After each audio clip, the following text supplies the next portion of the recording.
자, 우리 귀하신 주님의 영화로운 복음을 함께 나누도록 하겠습니다. 오늘은요, 제가 먼저 로마서 4장부터 7장까지를 설명을 드리겠습니다. 먼저 설명을 드립니다. 그리고 나중에 통독하듯 성경을 좀 읽겠습니다. 제가 자주 애용하는 방법이고요. 제가 언젠가는 그냥 오늘 이런 방식으로만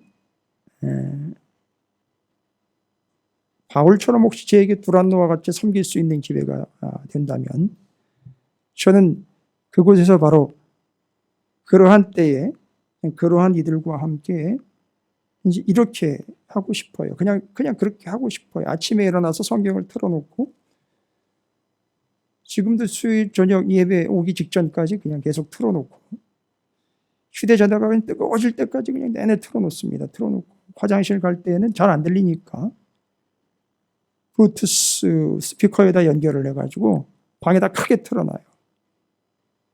요즘에 저희 식구들이 아마 조금 거시기 할 거예요. 그런데 화장실 갈 때도 들리고 제가 씻을 때도 다 들립니다. 다 들립니다.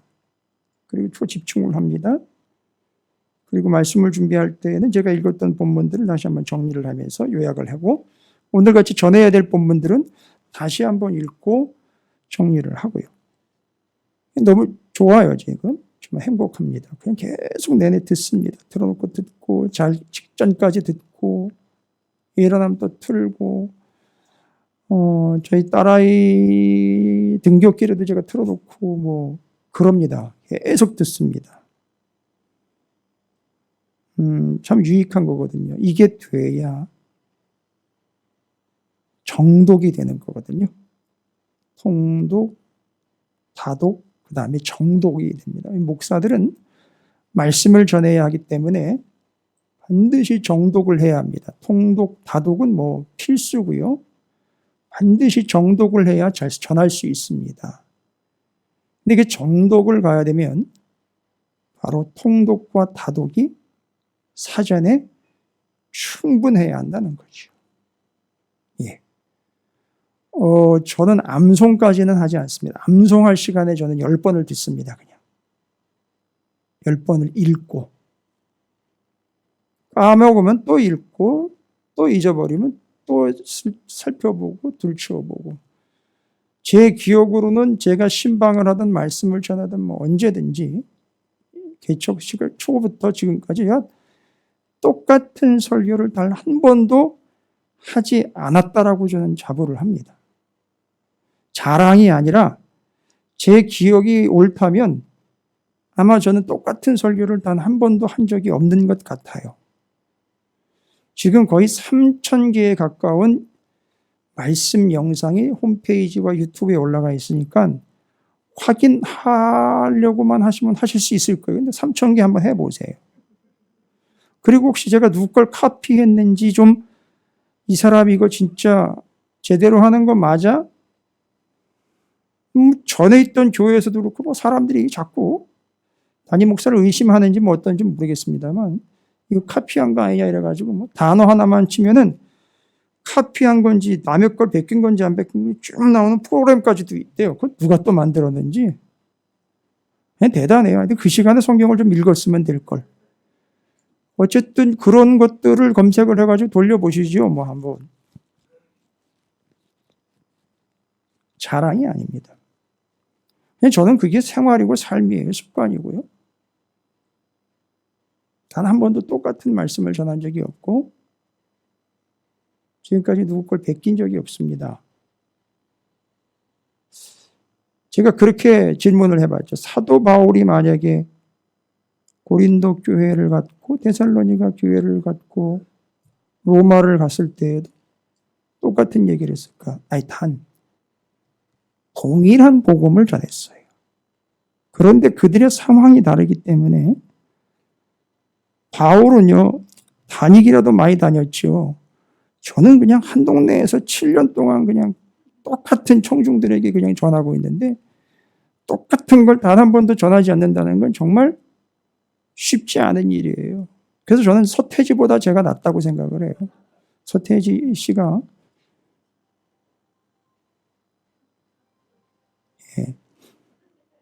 그 은퇴를 할 때 창작의 고통이 너무 힘들어서 더 이상 이게 새로운 게 안 나온다 이래가지고, 그래서 음악하는 사람들이 그 표절 때문에 논란이 많이 되잖아요. 어찌되었든 그 풍성이 읽고 거듭하고 반복하는 걸 통해서 오히려 다양해진다라는 걸 저는 깨닫기 때문에 계속 할 겁니다. 계속을 하고 지금도 계속하고 있고요. 자, 오늘은 제가 그렇게 좋아하는 방법입니다. 그리고 다른 건 싫어한다 그게 아니고요.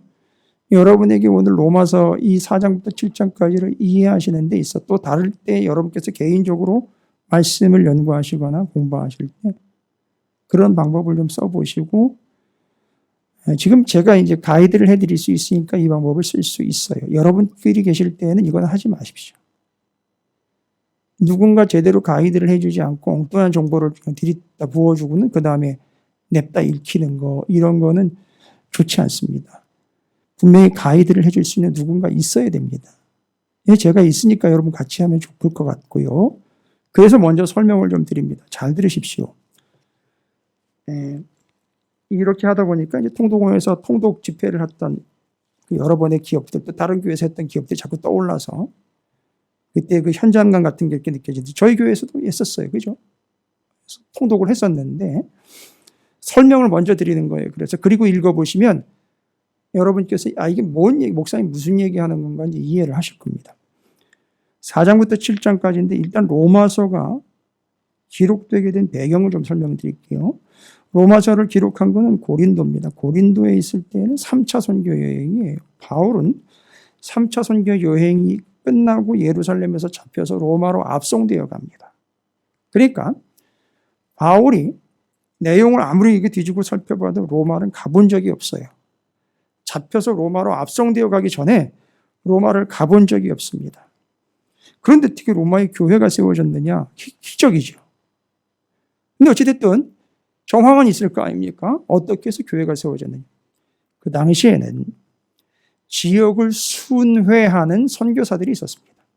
지금은 어떤 지역으로 파송이 되어서 주로 그 지역에 복음을 전하라고 파송되는 선교사들이 있지만 사도 바울 당시 초대교회 당시에는 파송할 만한 선교사가 그리 많지는 않았기 때문에 몇몇이 지역을 쭉 훑으면서 그렇게 복음을 전하는 파송 선교사들이 순회하면서 복음을 전하는 선교사들이 있었습니다. 바울도 그런 사람 중에 하나였죠. 그래서 자기가 가지 않았는데 알고 봤더니만 복음이 전해졌어요. 그리고 뒤를 이렇게 조사를 해보니까 바울이 두란노나 복음을 전할 때마다 그 지역에 와서 복음을 들었던 사람들이 자기 동네로 돌아가서 거기서 자기가 받고 듣고 믿게 된 복음을 퍼뜨리는 거예요. 그러다 보니까 거기 발생이 되는 게 교회와 그리고 복음이에요. 아주 자연적으로 생기게 된 거죠. 그래서 교회가 세워지는데 주로 옛날에는 가정에서 세워졌습니다. 이게 바로 이방 지역에 복음이 전파될 때의 특징인데 이방 지역에도 그 당시에는 예전에 유대인들이 이스라엘이 아수르, 바벨론, 페르시아, 헬라, 로마라는 거대 제국의 패권 속에서 옮겨갈 때 특별히 바벨론과 페르시아 시대를 보시면 아시고 뭐 헬라나 로마 때도 마찬가지지만 어떤 일이 있었죠? 레위기서에 나와 있는 내가 명령한 이 계명을 제사장 나라의 법이죠. 지키면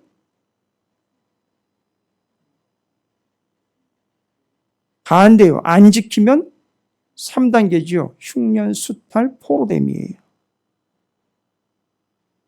복은요? 5시 100이 10,000명을 쫓아내는 놀라운 역사. 그러니까 그건 자기네가 하는 게 아니죠. 하나님이 하시는 거죠. 또요. 묵은 곡식 먹다가 핵곡식 먹게 되는 거죠. 또요. 2개밖에 얘기 안 했죠, 제가. 이런 개념이었죠. 그런데 그 사도 바울이 복음을 전하여 동네마다 지역마다 유대인들이 사도 바울을 대적하는 이야기들이 나와요. 그게 무슨 얘기냐? 동네마다 전 세계적으로 유대인들이 지금 퍼쳐져 있다는 얘기였죠. 그때 바로 제가 바벨론 페르시아 얘기하면서 그들이 하나님의 말씀을 듣지 아니하여 레위기 26장을 근거로 하나님은 그들을 뭐하게 만들었죠? 다른 나라의 포로가 되게 만든 거예요. 그러니까 지긋지긋하게 말을 안 들었다는 얘기죠. 3단계까지 버틴 거예요. 요즘에 군대를 몇 번까지 연장을 할 수 있는지 모르겠어요.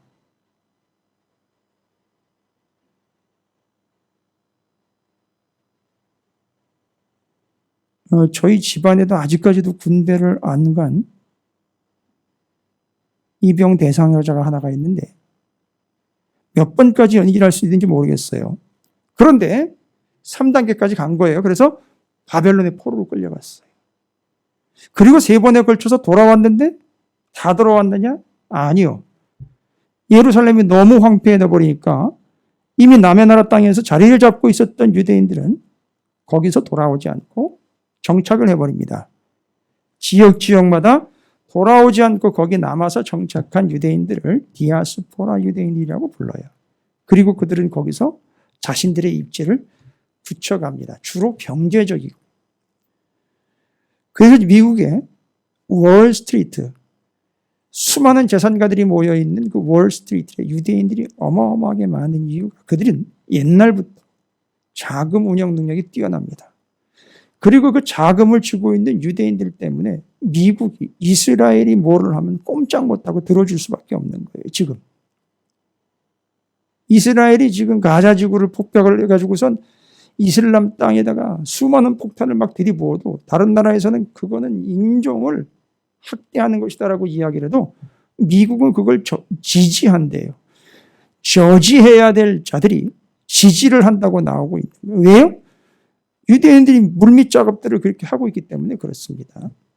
그리고요, 그들이 얼마나 성막을 잘 지었는지 여러분, 부살렐과 오홀리압의 후손들이에요. 그래서 뭘 잘하느냐? 가공을 잘해요. 뭔 가공이냐? 금덩어리, 은덩어리, 보석들이 들어오면 그걸 가공을 잘합니다. 그래서 전 세계적으로 보석 가공업을 유대인들이 끝내주게 잘해요. 이런 배경들 속에 그들은 갑부가 되어버립니다. 유대로 돌아오는 게, 예루살렘으로 돌아오는 게 우리도 고생이에요. 그러다 보니까 그 사람들이 해외 다른 지역에 남아있게 됩니다. 그런데요, 우리는 2-3명 이상 모이면 뭐 하죠?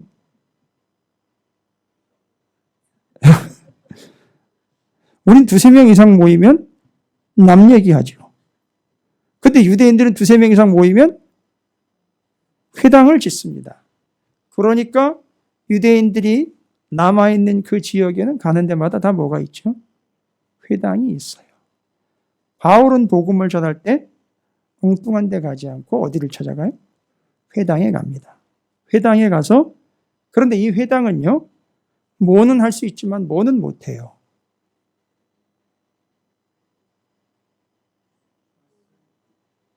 제사장 나라가 붕괴가 되면서 남의 나라로 쫓겨가고 포로가 되어 가서 아무리 그 전에 정말 우리가 잘못했다 해서 잘못을 하면 어디로 가죠? 교도소 가는 게 아니죠. 재물을 들고 성전에 갑니다. 그런데 지금은 성전으로 갈 수가 없어요. 그 기능은 완전히 스탑이 돼버리고 그나마 유대인들이 깨닫고 회개하면서 뭐를 회개합니까? 아이고, 우리가 하나님의 말씀을 제대로 듣지 않았다 해가지고 말씀을 다시 붙잡는 뒷심을 발휘합니다. 그래서 지역마다 회당을 지어서 그 회당에서 말씀을 가르칩니다. 그러한 회당이 지역마다 다 생기는 거예요. 로마에 하나가 있었던 게 아니에요. 군데군데 몇 군데씩 있었어요. 회당은 사람들이 모이니까.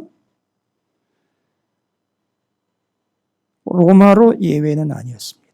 로마에도 유대인들이 있었고 그 유대인들이 모이는 회당이 몇몇 군데가 있었습니다. 여러분, 이 이야기는 두 번 듣기는 좀 힘들 거고 저 아니고 다른 사람들한테 듣기는 더 힘드실 거예요. 왜냐하면 저는 이걸 순서대로 했기 때문에 전해드릴 수 있는 거예요. 그리고 이걸 제가 전공을 했기 때문에 전해드리는 거니까 잘 듣고 정리를 좀 해보시죠. 지금 공부하시는 게 아니에요. 스토리를 이해하시기 쉽게 제가 전후 좌우를 따져드리는 거예요. 이영민 권사님 잘 오셨네요. 예. 지금까지는 문제되는 거 없죠. 복잡하지 않죠.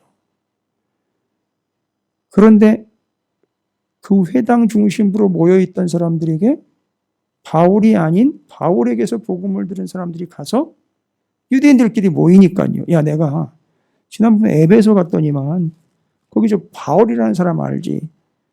그 예루살렘 본토에서 왜 깃발 휘날리던 사람 있잖아. 그 율법에 능한 바리새파 중에 바리새파, 가말리엘의 문화생으로 율법하면 끝내주는 그 사람 있잖아. 왜? 근데 아니 그 사람이 예수를 믿고 지금 복음을 전하러 다닌대. 그게 뭔 내용인데? 우리가 공부하고 알고 있는 39권 있잖아요. 회당에서 맨날 모여가지고 말씀 나는 39권의 그 예시가 된 메시아 있잖아. 그게 예수님이 맞대. 그 사람이 그렇게 얘기를 하더라고. 그리고 그게 어떻게 맞는지를 그 사람이 구약을 요목조목 따지고 들고 해가지고선 예수와 다 연결을 하더라고. 그리고 보니까 그게 우리가 기다렸던 그 예수의 복음이 맞더라고 해서 이걸 전하는 거예요. 받아들였어요. 회당별로요. 복음은 하나로 동일하게 전했는데 이놈의 회당별로요. 복음이 들어가면서 회당화가 아니라 교회화가 돼버리면서 이상하게 독특한 색깔들을 내기 시작을 해요. 그래서 로마 안에 있었던 회당들이 복음을 받아들이면서 자기들 나름대로 예수를 믿는 스타일들을 율법과 관련돼서 옛날에 자기들의 출신과 관련돼 가지고 싸움이 났어요. 복음이 들어갔는데 이게 교회화되면서 그것에 의해서 다툼이 일어납니다. 워낙에 또 자기 주장이 강한 유대인들이 교회화가 돼버리니까 워낙에 또 말 많은 교회가 더 시끄러운 거예요. 그래서 싸움을 합니다. 회당들끼리 대립이 되고 뭐 난리도 아니었었어요. 근데 그건 분명히 유대인들이에요. 근데 어찌되었든 그 회당을 중심으로 모였던 사람들이 이제 교회로 자기들 집에서 모여가지고 그 교회는 이방인들도 같이 섞인 교회가 이제 형성이 되는 거예요.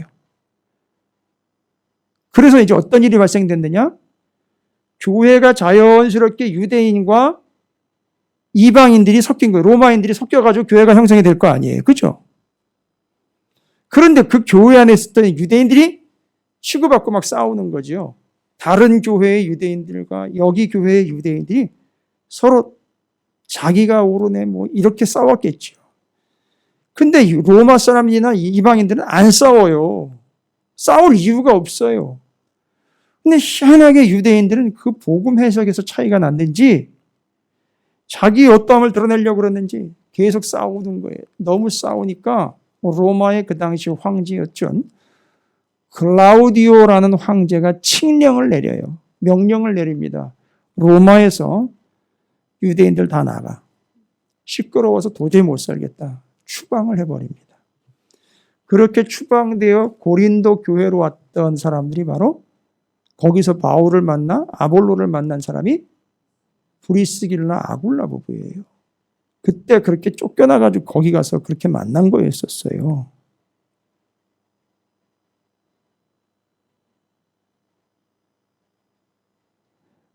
저 원래 역사 싫어하거든요.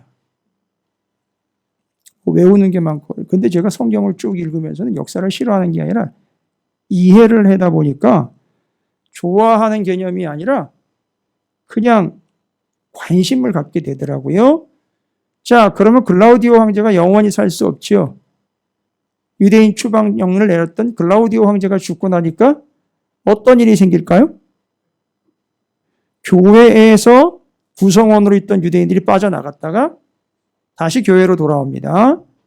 그러면 이제부터는 유대인들끼리의 싸움이 아니라 교회 안에서 누구와 누가 대립을 하게 되느냐 하면 이방인인 헬라인 로마인들과 유대인들이 대립을 하게 되는 거예요. 무슨 대립을 합니까? 유대인들은 뭐라고 주장을 할까요? 오랜만에 와가지고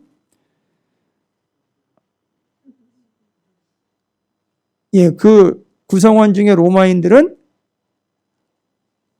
그 유대인들이 돌아와가지고선 교회로 다시 옛날에 같이 신앙생활했던 사람들이 다시 들어왔어요. 그러니까 이제 로마인들은 눈으로 말을 하지요. 그 유대인들한테 뭐라고 얘기합니까? 야, 어렵고 힘들 때 교회 빠져나갔다가 지금 이제 어떤 상황이 됐든지 간에 이제 들어왔으면 이들은 조용히 요즘 애들 말을 좀 빌리겠습니다. 한 구석에 짜져 있어. 이렇게 돼버리는 거죠. 그러니까 유대인들이요. 가만히 있어요? 또 뭐라고 대꾸를 합니까? 야, 우리가 없었으면은 이 교회는 세워질 리가 없다고. 그리고 복음을 하나님이 애초에 누구한테 먼저 줬는데? 우리 유대인들한테 먼저 준 거야. 그러니까 너희는 내가 없으면, 우리가 없으면 안고 없는 찐빵이야. 이렇게 돼버리는 거죠. 바울이 이걸 알았어요. 여러분, 로마서는요, 한 가지 좀 냉혹한 현실을 보셔야 돼요. 그걸 같이 보셔야 돼요. 지금까지 제가 예전에 한번 설명한 것 같은데, 신앙생활 하시면서 전혀 못 들어보신 얘기예요. 바울이 그래서 로마서를 적었는데, 로마서를 그냥 바울이, 와, 잘 썼다. 이러고만 넘어갔어요. 왜 잘 쓸 수밖에 없는지 아세요? 가만히 읽어보면 로마서는요, 헬라도 옳고 유대도 옳다는 거예요. 그런 어영부영이 어디 있냐고. 갈라디아서에서는 다른 복음은 없다고 특히 행위로 오직 믿음이라고 그렇게 얘기를 해놓고는 로마서를 보면 이것도 맞다 저것도 맞다 얘기를 하는 거예요. 여러분, 이게 우왕좌왕 이것저것을 얘기하는 게 아니라 로마 교회 안에 로마인들하고 유대인들하고 섞여 있는 이 사람들이 주장하는 바가 틀려요. 서로 자기가 우선이라고 이야기를 하니 바울이 이제 얘기합니다. 야, 유대인들 조용히 안 해? 율법? 그래, 율법이 처음부터 나빴던 건 아니야. 하나님이 율법을 왜 줬는데? 응? 여러분이 이제 가지고 있는 데이터와 정보를 돌려보십시오. 하나님 율법을 왜 주셨습니까? 구약시대 때 제사장 나라의 컨셉으로 보면 율법을 주신 이유는 뭐 하라고 주신 거예요? 지키라고요. 그래요. 어떻게 해야 지켜야, 이거를 어떻게 지켜야 구원을 얻을 수 있죠? 하나도 빠짐없이 다 지켜야 돼요. 하다 보니까 난관에 봉착이 됩니다. 어떻게 해요? 다 지킬 수 없다. 그래서 결국 자기가 뭐라는 게 드러나요? 죄인이라는 게 드러납니다. 그래서 그 죄인이 용서를 받기 위해서 이제 어떻게 해야 돼요? 아니죠. 구약 때에는 제사장을 찾아가서 제사를 드려야 돼요. 몇 번씩 그 짓을 해야 돼요. 그죠? 그러니까 율법은 자랑할 게 아니야. 너 다 지켰어? 대답이 없죠. 그리고 율법은 네가 죄인이라는 걸 깨닫도록 준 거야. 너 지켰어?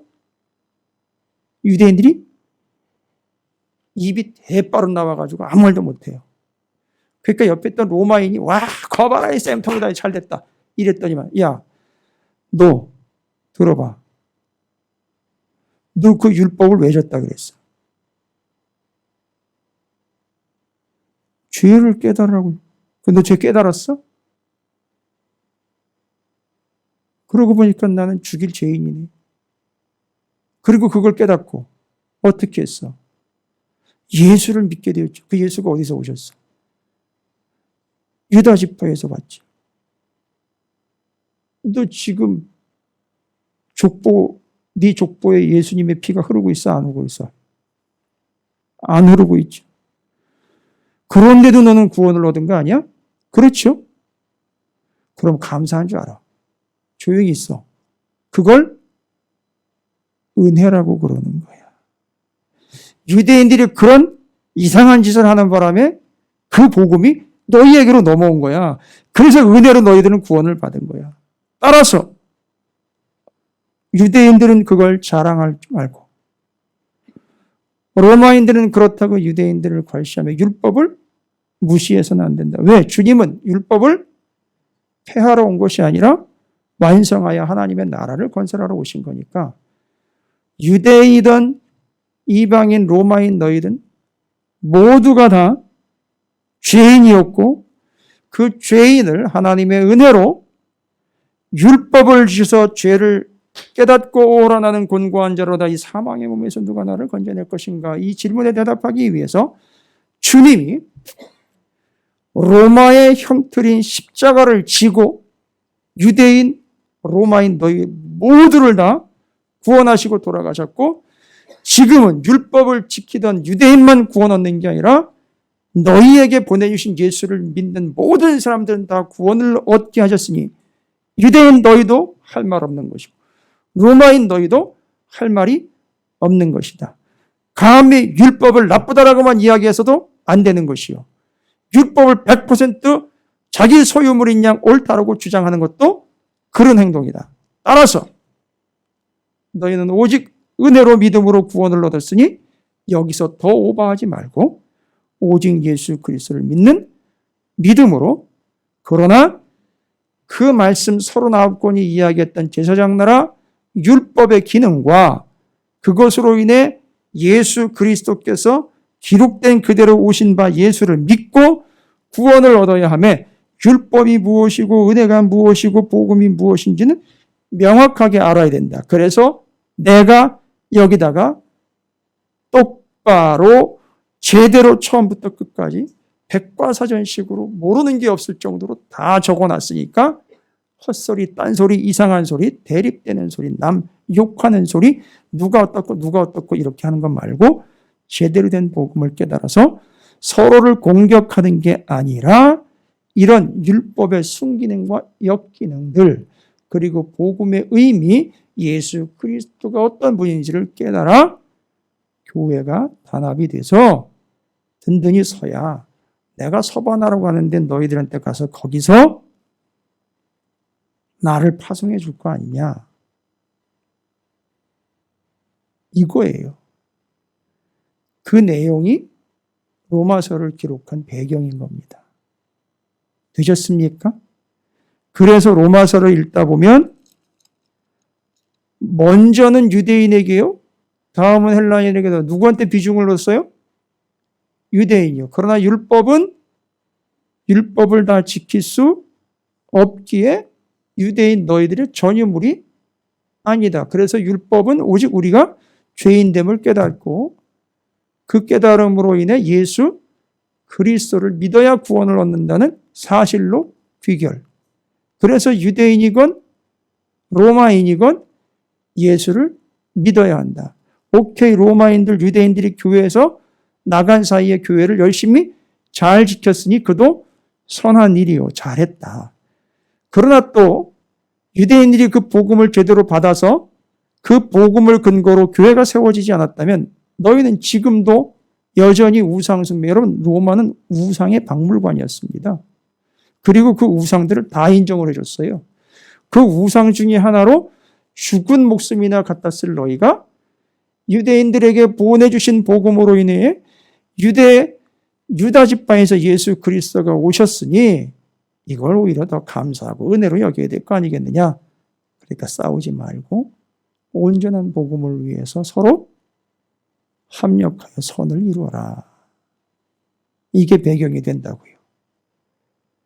특별히 4, 5, 6, 7장에서는요. 요 율법의 의미와 기능을 이야기하고 그것과 복음의 관계를 설명을 하고 있다라는 겁니다. 그러니 그 교회에서 유대인들이요. 맨날 뭔 얘기했겠어요?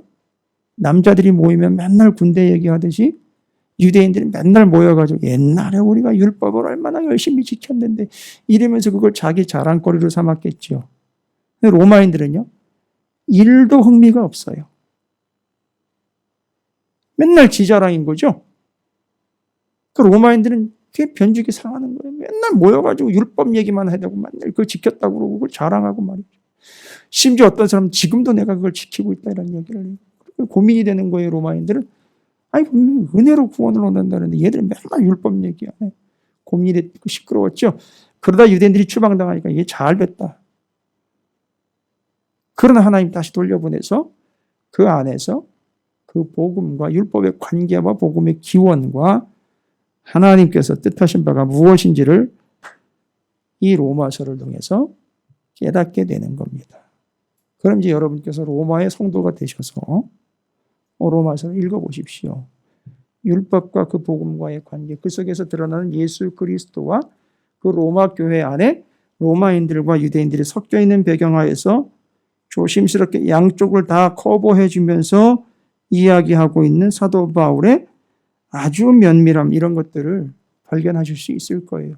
전부 다 이해하려고 하지 마십시오. 저도 다 이해 못해요. 그러나 이런 분위기 속에서 중요한 단어들과 구절들과 분위기와 느낌들은 여러분이 캐치하실 수 있을 거예요. 설명은 다 드렸습니다. 그리고 그 목적도 다 설명드렸어요. 그럼 읽고 정리하면 되겠습니다. 자, 그럼 4장부터, 로마서 4장부터 7장까지 함께 읽어가도록 하겠습니다. 근데 4장이 시작되면서 누가 언급이 되죠? 아브라함이. 이건 누구의 자랑입니까? 유대인들의 자랑이에요. 그러나 아브라함이 하나님 앞에 의롭게 된 것은 율법에 의해서가 아니라 율법 전에 그가 무할례 시에 믿음으로 의롭게 되었다. 여러분, 이거 그냥 넘어가면 안 되는 거죠. 이제 다 이런 것들이 누구를 의식했고 누구와 누구 사이에서의 누구를 배려한 이야기이며 믿음으로 아브라함 유대의 조상이 그도 율법 때문이 아니라 믿음으로 의롭게 되었다라는 걸 이야기 들었을 때 속에서 통쾌하고 유쾌하고 상쾌한 사람들은 로마인이었지만 그들도 율법 앞이나 하나님의 말씀 앞에 서면 죄인이기에 내가 죄인이로구나. 오직 복음에 은혜밖에 없구나라는 걸 깨닫는 거기까지 가기 위해서 바울은 이렇게 하나하나 설명합니다. 그래서 4장에는 그 믿음의 아브라함 이야기 나오고 다윗 이야기도 나옵니다. 그리고요, 5장으로 넘어가면은요, 그 본문에서는 모세 이후 율법이 주어지면서 아담과 그리스도를 비교하죠. 아담으로 인해 죄가 들어오고 그리스도로 인하여 죄가 사함을 받게 돼요. 제사장 나라를 통해서 예수 그리스도께서 왜 오셔야 되는지에 대한 설명들을 쭉 합니다. 6장으로 넘어가면은요, 그래서 우린 유대인이든 로마이든 예수 그리스도와 연합된 자들로서 죄에 대하여 죽고, 누구처럼요? 예수님처럼 어디서요? 십자가에서. 근데 그 십자가가 로마의 형이었단 말이에요. 형. 로마의 범죄자들을 다루는 형틀이었어요. 그걸 지고, 그래서 모든 죄를 다 지고 죽은 줄로 끝난 줄 알았는데 그분이 부활하셨습니다. 그러면 역시 우리도 그 죄에 대하여 죽고 예수에 대하여 사는 자, 예수님처럼 죽고 예수님처럼 사는 자, 예수님과 연합을 시켜버립니다. 연합된다라는 말은요, 그 안에서 유대인이 따로 필요 없고 로마인이 따로 필요 없다. 다 하나다. 그 다음에는요, 7장 율법, 그리고 믿음. 그래서 오직 예수님 한 분으로 모두 다 해결. 율법은요, 제사장 나라의 절기와 제사법들을 이야기하고, 7장은 구체적으로 결혼 관계를 이야기하면서 남편과 아내가 그 관계는요, 살아 있을 때의 부부지 둘 중 하나라도 돌아가시게 되면 어떻게 됩니까? 특별히 여성분들에 대해서 이야기할 때 남편이 있을 때 남편에게 속한 것이지, 남편이 돌아가시게 되면 그 남편으로부터는 여러분 이해하십시오. 이건 정서적인 발언이 아닙니다. 해방이 되었다. 마치 율법과의 관계에 있어서 율법의 아래 매여 있던 사람들이 예수의 은혜가 도래하면서 어떻게 되었다?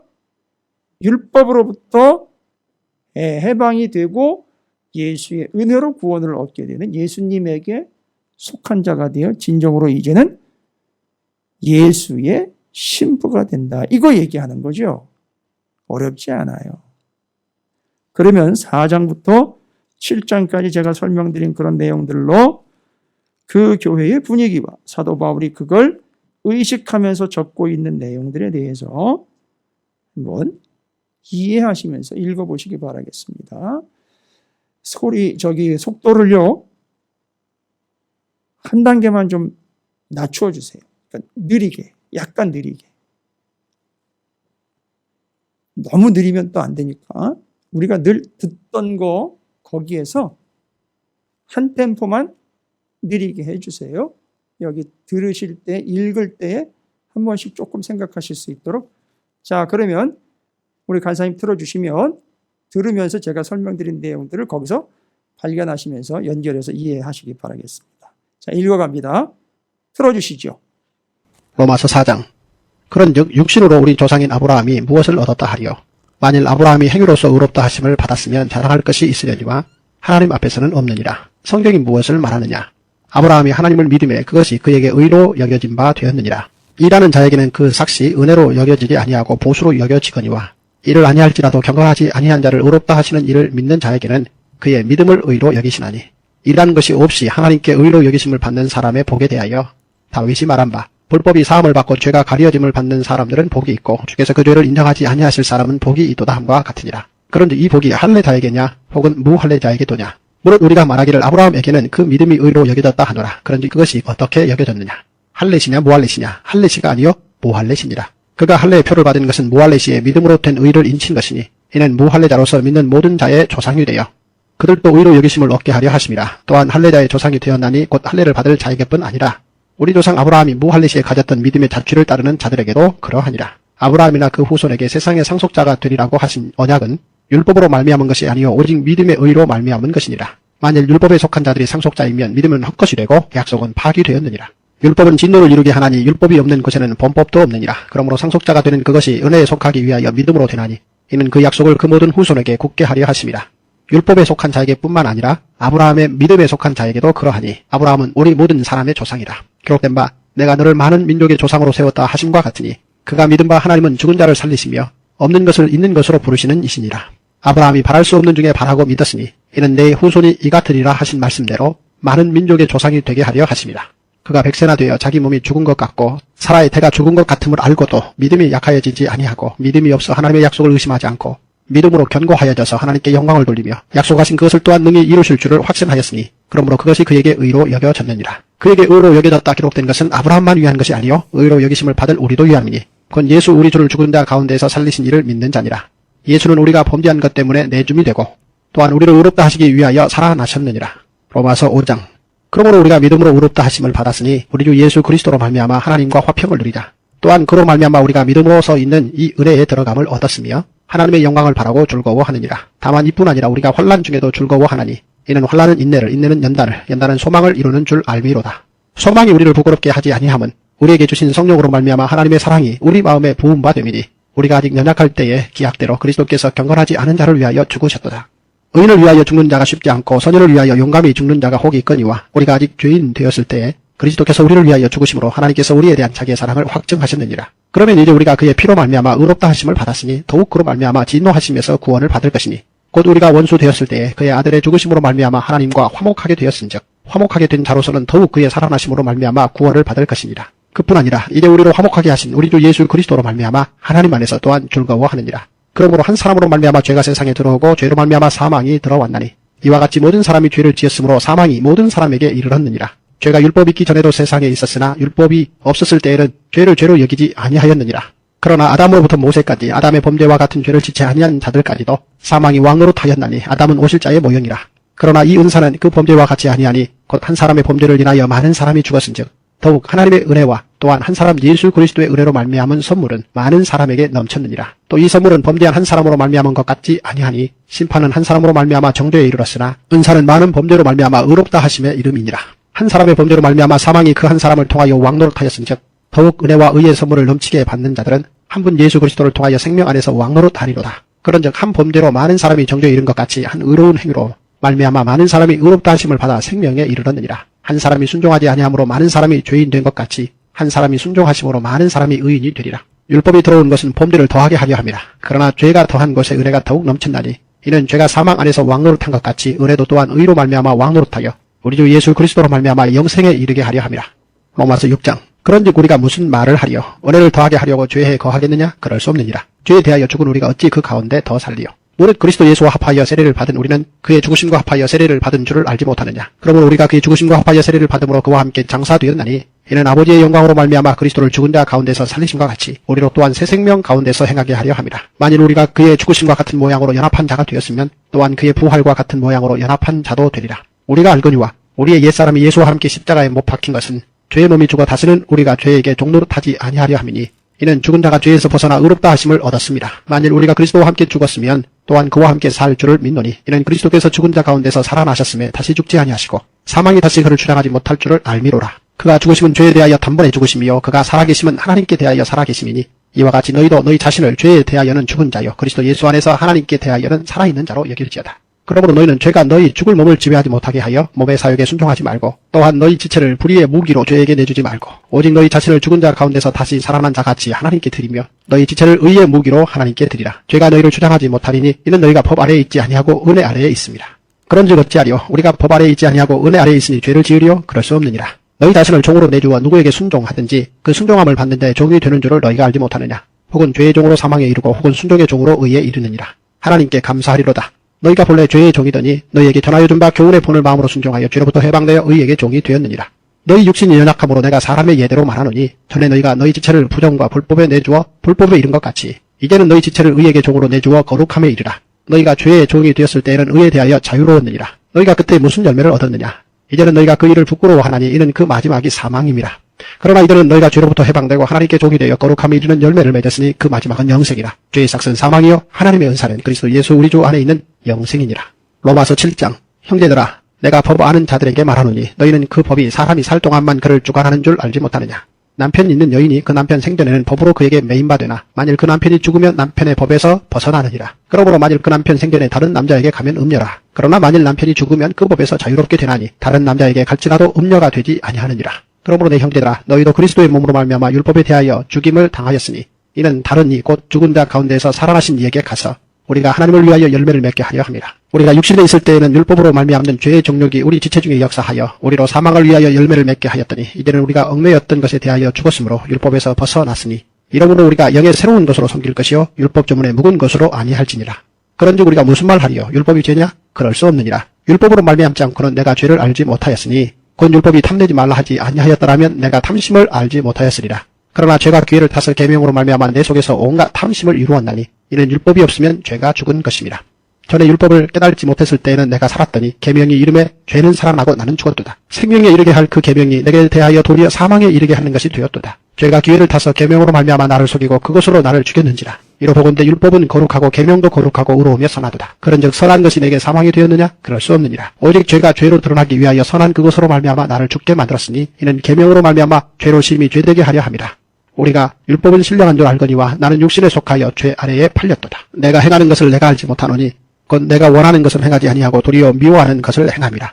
만일 내가 원하지 아니하는 그것을 행하면 내가 이로써 율법이 선한 것을 시인하노니 이제는 그것을 행하는 자가 내가 아니요 내 속에 거하는 죄이니라. 내 속 곧 내 육신에 선한 것이 거하지 아니하는 줄을 아노니 원함은 내게 있으나 선을 행하는 것은 없노라. 내가 원하는 바 선을 행하지 아니하고 도리어 원하지 아니하는 바 악을 행하는도다. 만일 내가 원하지 아니하는 그것을 하면 이를 행하는 자는 내가 아니요 내 속에 거하는 죄이니라. 그러므로 내가 한 법을 깨달았노니 곧 선을 행하기 원하는 나에게 악이 함께 있는 것이로다. 내 속사람으로는 하나님의 법을 즐거워하되 내 지체 속에서 한 다른 법이 내 마음의 법과 싸워 내 지체 속에 있는 죄의 법으로 나를 사로잡는 것을 보는도다. 오호라 나는 공고한 사람이로다. 이 사망의 몸에서 누가 나를 건져내랴. 우리 주 예수 그리스도로 말미암아 하나님께 감사하리로다. 그런즉 내 자신이 마음으로는 하나님의 법을 육신으로는 죄의 법을 섬기노라. 아멘. 어떻습니까? 속도를 좀 늦췄고요. 먼저 설명을 좀 드렸고요. 그리고 율법과 죄의 관계, 복음과 영생의 관계와 예수 그리스도의 의미와 역할들에 대한 설명들, 무리 없이 여러분께서 이해하시는 데 도움이 되셨을 거라고 저는 생각을 합니다. 제가 미리 설명드렸고 읽었으니까 집으로 돌아가셔서 4장부터 7장까지를 이제는 여러분께서 읽으시면서 쭉 정리를 하시고, 이게 오락가락 왔다 갔다 하는 얘기가 이것도 좋고 저것도 좋다는 얘기가 아니죠. 율법과 죄의 관계를 이미 설명을 했습니다. 그러나 우리는 이제 더 이상 율법 아래에 있는 자가 아니라 예수님 아래에서 그 안에서 의의 종이 되었으니 율법이 하라 하는 것으로 머무는 수준이 아니라 그보다 더한 생명의 사랑의 법을 지키는 자들이 되었습니다. 그래서 율법이 이야기한 것만 머물러 버리면 우리는 딱 그 수준의 죄인으로 끝난다는 것이죠. 그래서 아브라함 이야기부터 쭉 꺼내가지고 설명을 하는데, 이건 복음과 구약성경 39권과 예수 그리스도를 100% 이해하지 못하면 이렇게 설명할 수가 없거든요. 대단한 설명입니다. 그래서 여러분들이 읽기에도 2000년 전에 여러 사람이 읽기에도 서로 다르지 않게 복음을 이해할 수 있는 것입니다. 정리되셨죠? 여러분께서 이와 같은 예수 그리스도의 은혜로 이제 우리는 죄에 대하여는 죽었어요. 죄에 대하여 죽었다는 얘기는 죄가 나한테 오면 나는 시체가 돼요. 그래서 죄가 아무리 나를 찌르고 나를 움직이려고 해도 나는 거기에 반응을 안 하는 게 아니라 못 하는 거예요. 그리고 주님의 그 은혜와 성령의 법에 대해서는 아주 민감하게 반응을 한다는 것이죠. 그래서 내가 죽고 예수가 살았다라는 말은 뭐냐? 내가 내 주인이었던 죄와 사망의 시절에 나는 이제 아니고 예수 그리스도의 말씀과 명령과 생명을 따라 사는 은혜로운 존재, 거듭난 존재, 지금부터 영생을 사는 존재가 되었다라는 겁니다. 그런데도 아직 여전히 육신이 주는 달콤함과 안락함을 쫓고 있다면 나는 율법주의자인 거예요. 딱 거기에서 벗어나지 못하는 것이에요. 그러나 내 마음에 있는 성명의 생명의 법을 따르고 지키고 있다면 그건 시킨 게 아니라 은혜로 말미암아 나는 거기에 반응을 하고 있는 겁니다. 그래서 내가 살아있는 겁니다. 예수에 대하여. 죄에 대하여는 죽었고. 됐죠? 여러분, 쓰레기에 대하여 살아있다라는 말은 뭡니까? 쓰레기만 보면 활발하게 움직이는 거죠. 그죠? 그건 병균이에요. 그렇죠? 여러분, 물을 떠나면 물고기는 죽어요. 우리는 그것처럼 죄에 대하여, 율법에 대하여 떠난 자이고요. 예수님에 대하여는 물에 들어가면 하면 살아요. 그렇죠? 예수님 안에서는 사는 자예요. 이제 그러한 삶이 돼야 된다가 아니라 우리는 이제 되었습니다. 선포하셔야 됩니다. 인정하셔야 됩니다. 자연스러우셔야 됩니다. 할렐루야.